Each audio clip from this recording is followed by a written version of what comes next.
All right, this ought to be fun. Hi, you guys. It's me. In case you're new here, I'm Gabriella Battel, prize winning author of These Two Puppies. One of them's not even up. Give me a second. Stop falling. Anyways, author of These Two Puppies, YA thriller duology. And I'm really excited to be here today because I got a book that has just been like an earwig, an earworm, whatever you want to call it. It has just been it's constantly coming up as everybody's like, oh, this is so great. And it's by one of my favorite authors ever, R.F. Kuang. And that is her debut, The Poppy War. I'm finally going to dig in. This reading vlog is just, I'm going to sit down, I'm going to read this thing, I'm going to find out what I think about it, and you're going to join me. Thank you for being here today. So yeah, let's get started. Okay, so I am 1/3 of the way through the Poppy War, and I have thoughts. I'm very excited. I'm also very soothed, and let me explain what I mean by that. So, first of all, this story is very, very much like Divergent. And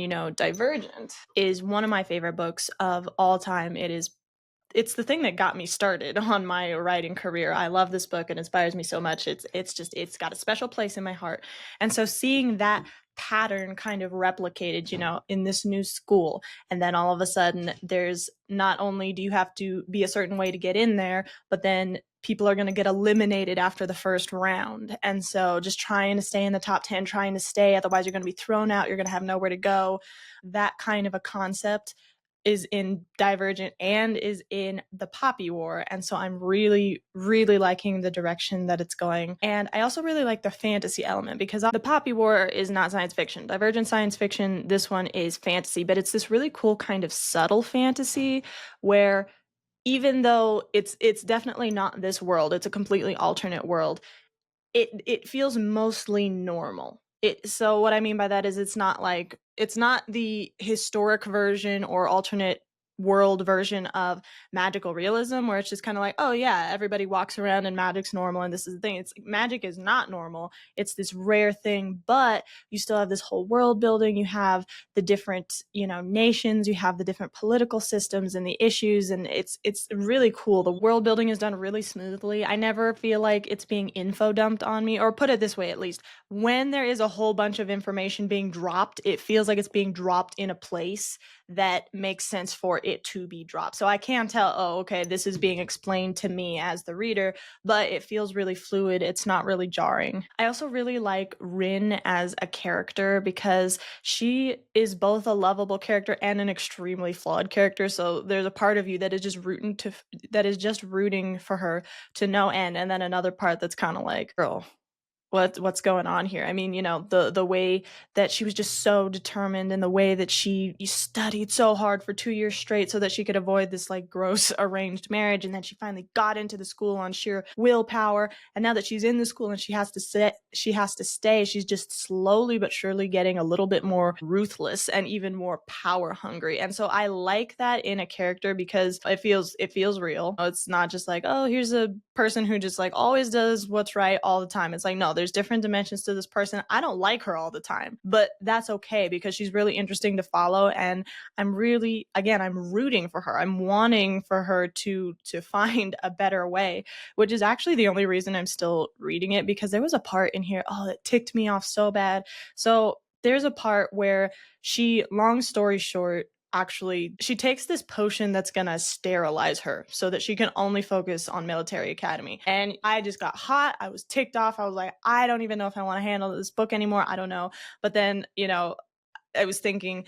wait, this is part of her journey, and not a good part. And I don't think that the story is trying to say that it's a good part. I don't think the story is trying to say that she's making these choices well, because in a very like a scene right after that, she also does this like hypothetical battle strategy. She like, without a second thought, without even a care, she proposes this strategy where she would wind up wiping out half of her own army and some innocents, like without a second thought. She's like, do this, it's the better strategic example. And nobody in the book, nobody, like, you as the reader don't feel like, oh yeah, this is her doing the right thing to gain power or anything like that. It's not like that at all. It's just, wow, this is messing her up, this need to stay where she's at, because if she doesn't stay in this school, then she's gonna be in a worse mess. She's gonna be in this horrible position it's driving her to do these things. And that's messed up. And that's another thing that I really, really enjoy about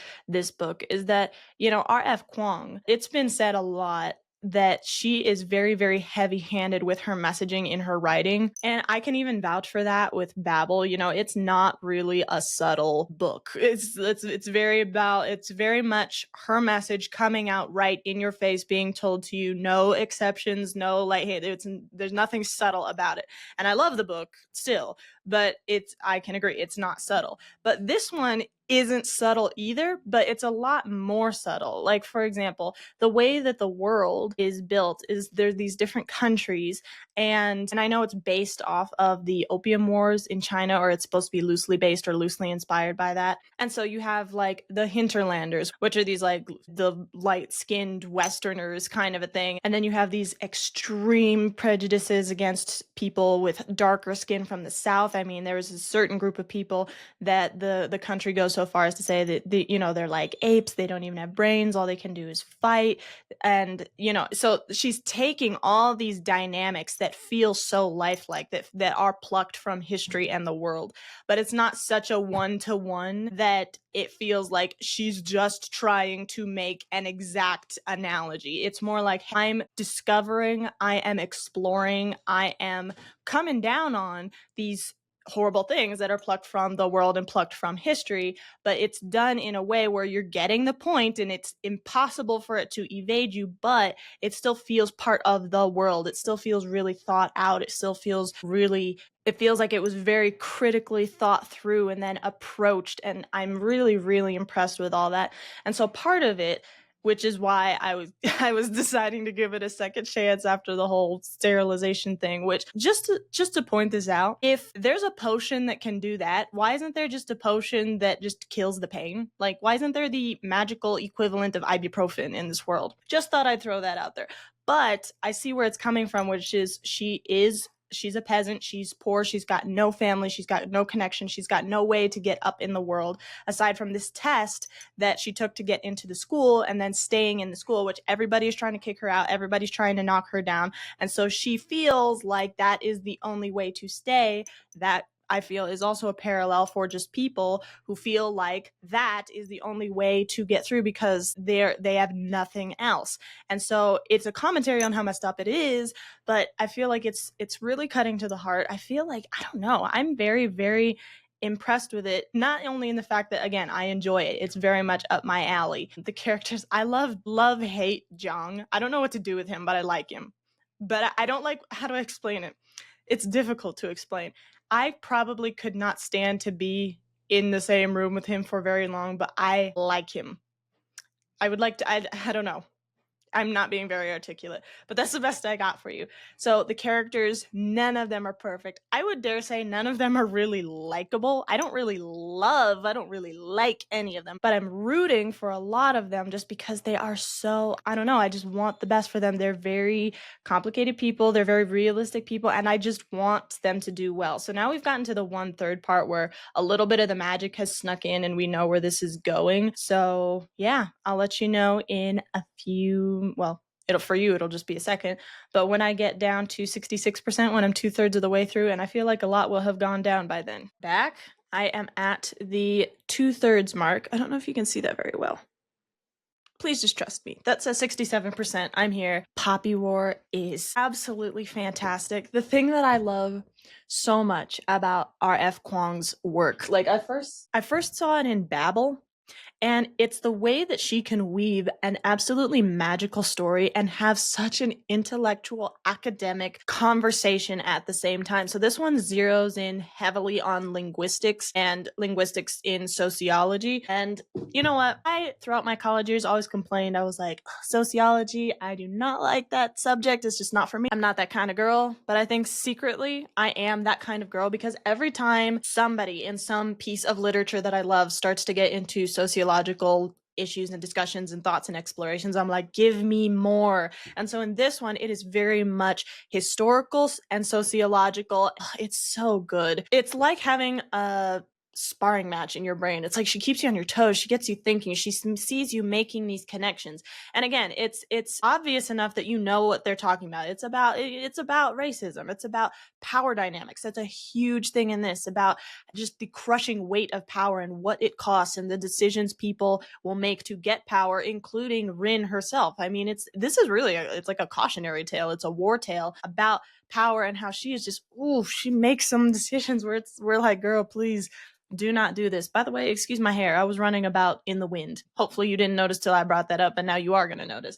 Anyway, so just the way that she's making these decisions that just hurt your heart, and how she got here because she felt like she had no power, because she was put in a position where she had no power by people in power. And so now she's making horrible decisions to get into power and to have power. And it's a really great discussion. Rin is a very nuanced character, because even though she is like hard and she's making these decisions where it's like, ooh, I don't know if that was the right one, there are also moments of vulnerability in her. I mean, spoiler alert, there's a piece where she kind of goes into battle, and she is just scared. And it felt just so real, because it's like, yeah, as much bravado as you can have, as pompous as you can put on this face, she faces battle and she's scared. And the moments where she brings up like a little bit of a motherly bit to her, I love the language that it uses when it talks about the womb, because it keeps saying like infants in the womb. And I'm not going to, say the exact lines, because it is in a bit of a dark, not a bit, it is in a dark context, and that's a bit much for this video.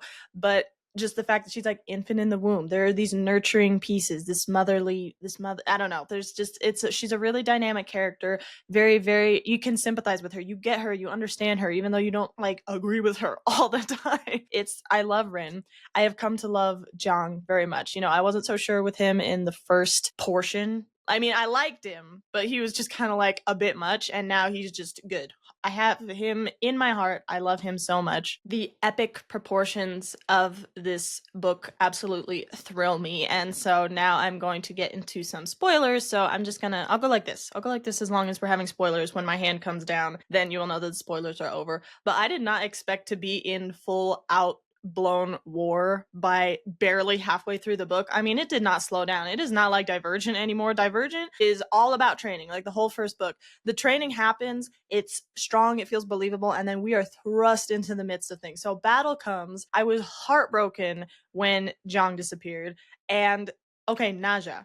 We got to talk about Naja. So Naja, at the beginning of this book, he was just absolutely a horrible person. He's horrible. And then, time passes, he gets thrown in the army and he matures. And here's the thing. There is a character called Kitai, who's, he's the sweetheart. He's the cinnamon bun. He's the one you're supposed to like. And I was like, please, I beg of you, do not make this her love interest in the later things.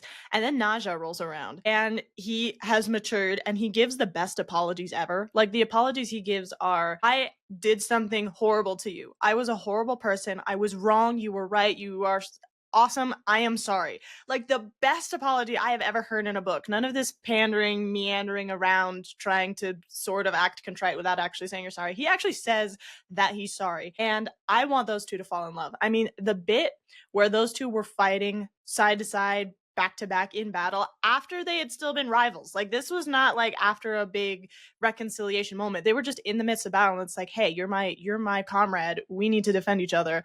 When they were fighting, I was like, oh yes. And then I thought he died and my heart just shattered. I was like, please, no, not Kitai. And then he's back.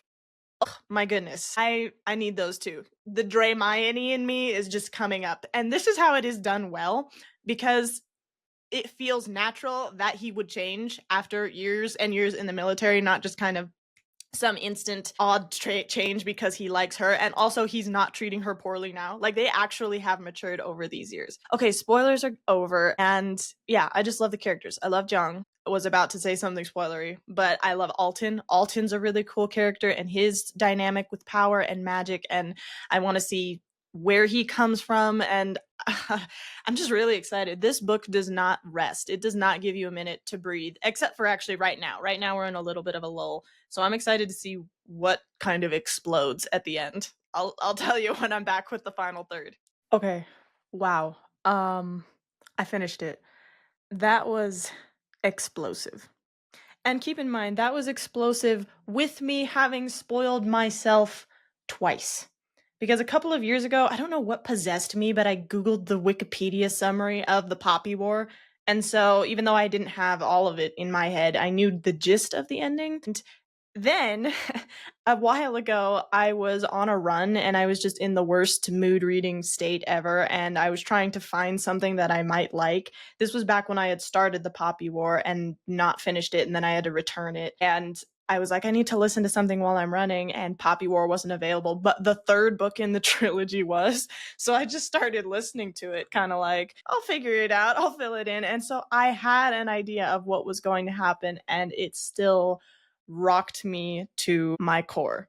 So, what do I even say? Besides the fact that, my goodness, you know what? I'm just going to say it right at 66%. There was a little bit of a slowdown. And then we got to kind of, you know, that point in a book where just you're devastated. Everything went wrong. It's awful. There's no turning back. Just everything is destroyed, right? I have not seen that level of everything is destroyed in my life. I literally, it messed with me. And I knew it was fake. I know it's fiction. I knew it didn't actually happen, but it felt so real. Like it felt like it probably did happen. Because, you know, I found out later that I knew it was based on China's history. I did not know exactly what it was based on. I think I had an idea that it was about the Opium Wars, but I think in an interview, R.F. Kuang said it was actually more focused on the Chinese Civil War and then the invasion of Japan, which was really interesting to know. And so just knowing that it's based in that and that stuff like this happens, if you know what I mean, you know what I mean. And I'm going to do a spoiler really quick. So when I stop making this gesture, hang loose, yeah, maybe I should just go like this. That's easier. Sign. Yeah, that's when the spoiler's over, when I take this down.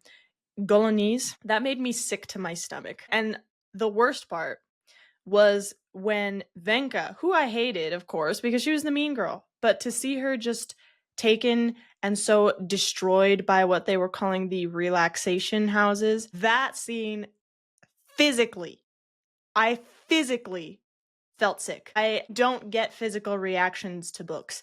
If I cry, I don't sob. I cry, my eyes might prickle, and it is stunning if they actually water up.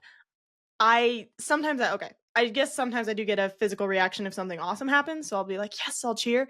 I don't get scared. I don't get sad. This physically destroyed me. I was messed up for a few minutes after reading that.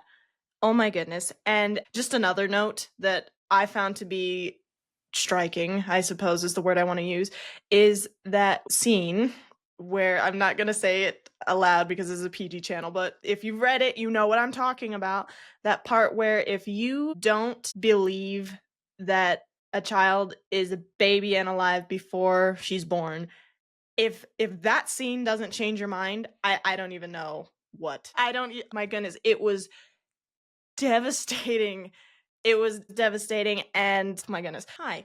Just to clarify super quick. So, the reason I thought that scene was so well done, despite it being immensely disturbing, was not because I thought the disturbingness was well done or it took it to another level or because I liked that. I mean, it was well done, but it wasn't because I thought that it in itself was great. I thought it really set up the next part of the book, which was which was Rin doing some things, making some choices that just blow your mind. They're very extreme measures.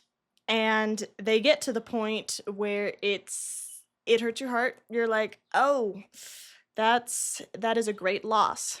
Kind of a thing. But instead of just going straight from normal old war to that, where we might be like, wow, Rin kind of lost it, that's a little bit psycho kind of a thing. Instead of that, there is this grotesque scene where you see the absolute horror.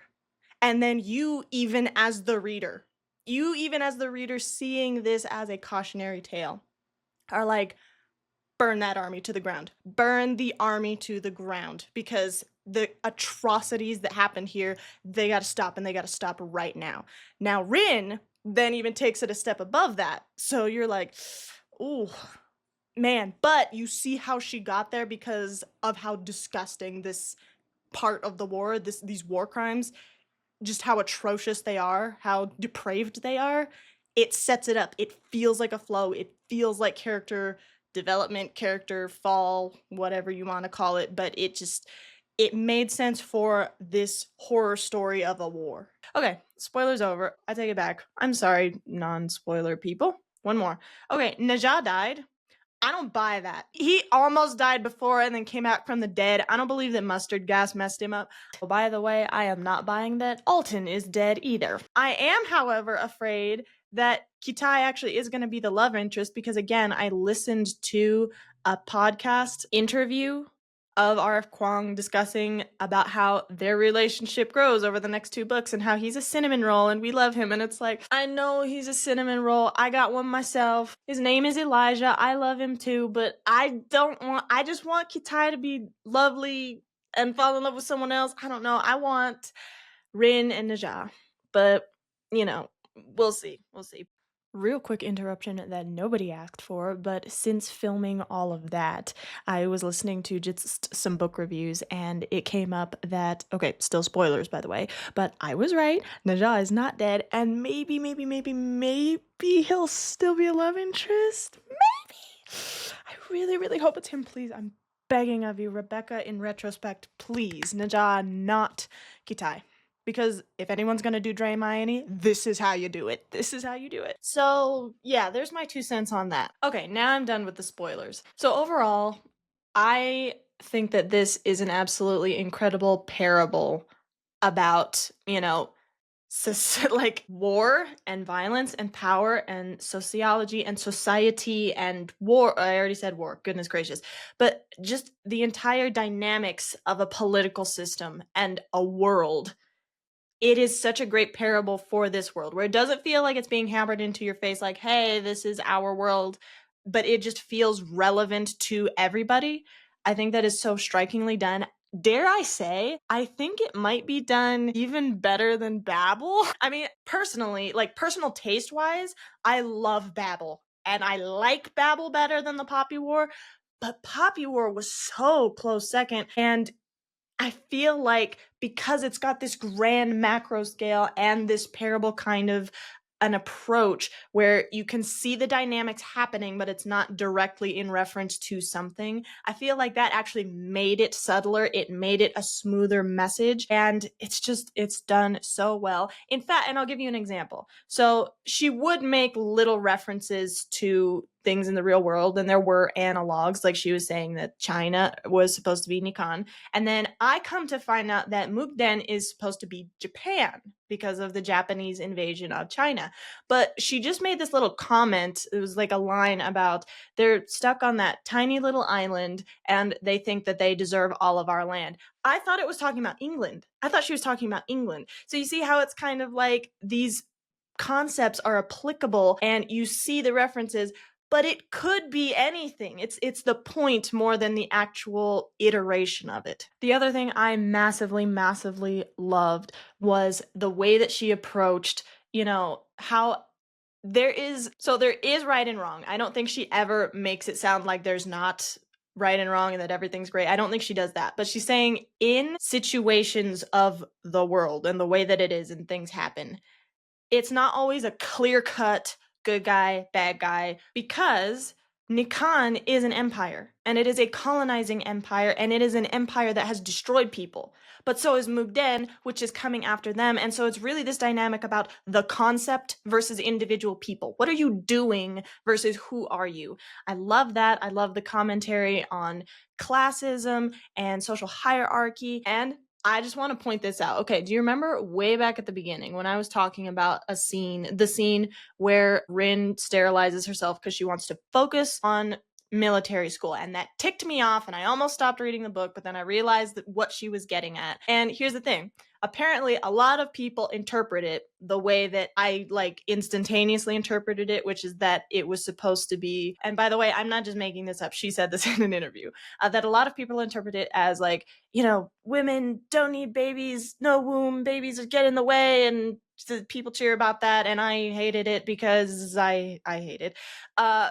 That wasn't her point, and I saw that, and she says that she wishes more people would interpret it not as just her sterilizing herself, but that she had no education about it. She was not given an education about it. She was not shown options. She was not given resources to be able to take this part of her that was beautiful and then be able to reconcile it with her goals and her life. She was not given any of that. She was only given something to destroy. She was only given what she felt was the option to self-mutilate. And that is the part that R.F. Kuang wanted us to think about. Like, hey, this messed up system just destroyed a piece of this beautiful young woman. And yeah, it was her choice, but she wasn't opened up to other choices, other options. And she shouldn't have been making this decision yet because she was just in such a vulnerable place.